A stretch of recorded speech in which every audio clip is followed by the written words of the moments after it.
Hello, the following short video is intended to help you use and navigate Google Docs in order to submit documents over the course of the semester. To get to Google Docs, simply click docs.google.com. When you first come here, if you don't have a user, it will allow you the opportunity to create a user. However, everyone who has an ASU account should have a Google account, as well as anyone who has a Gmail account. I'm going to sign into my ASU account here, and it automatically redirects me to the ASU website, which allows me to type in my ASU right password.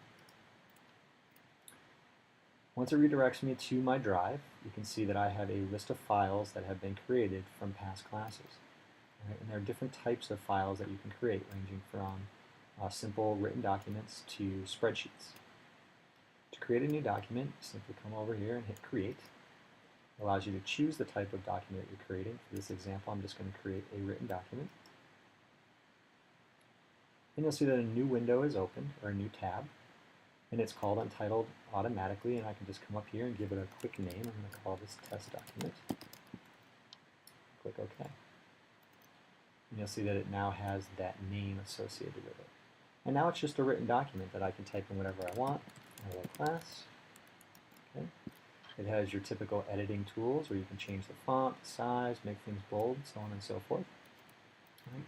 What you also notice is right up here is that it automatically saves everything as you type it in, so you don't have to constantly hit the Save As button. Okay? So as I type, you'll see up above, this is constantly saving. Okay? What you also notice is that you hover over that saving button, it's actually a link. And over to the right, it will actually show you your revision history. As you can see, I added something at 4:49 p.m. today, and as you add more, this revision history will continue to grow, and it will color code the different users. So for me, I'm green in this case, and you can see that I added everything here that's in green. I have another document here that has more users. You can see all the different users that have added something and the dates that they added it and what time they added it.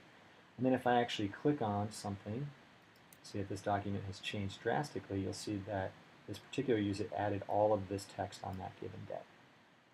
Okay, so you can look at your revision history, and this is useful both for you and for me, allowing me to identify who has and has not done anything to the document, as well as yourselves. Okay. If I get rid of my revision history here, you'll see that there are two other things that are very useful with Google Doc. One is that it allows you to share it with everyone in your group. So if I click on the Share button up here, it allows me to simply type in the names and email addresses associated with those group members. So you should use this feature to add both your teammates as well as your professor and your TA so that all of us have access to your documents. You also want to make sure that you give everyone the Can Edit option. If you select Can Only View, we won't be able to add anything to the document. Once you've typed in everyone who is going to have access to the document, just click the Share and Save, and they'll be added to this list of who has access. So you can always see who has and does not have access to the document. In addition to the sharing feature, you also have this additional feature of commenting that allows you to just put in comments on the side. As you'll see, anyone and everyone can edit at any given time. So if all three of, let's say, three group members were all on this document at the same time, we were all typing, we would automatically be changing things, and we wouldn't be able to really tell who's doing what. Okay, so what's nice is that you can also add in comments.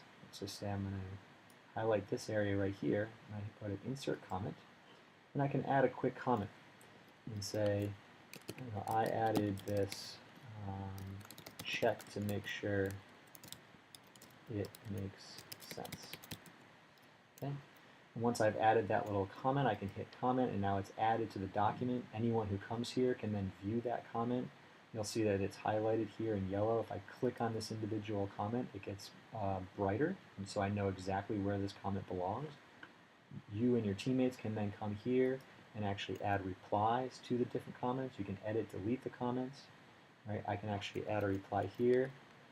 I checked this. And now you can see that there will be a second comment right here to that initial comment. Right? And you'll see that your professor and your TAs will be adding comments to your document. We want to make sure that you are addressing these comments. So a good thing to do is once you've addressed the comment to just click this resolve button. This will send an email to your professor and to everyone in your group so that people know that that comment has been addressed. All right.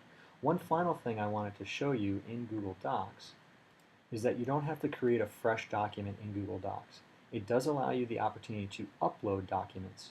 So if you do start a document in Word or a document in Excel and you want to upload that document into Google Docs so that others have access and can share that document, you just simply go to this upload button and it will allow you to search for that document and upload it in as a new file within your Google Drive. All right, so hopefully this was a helpful introduction to Google Docs.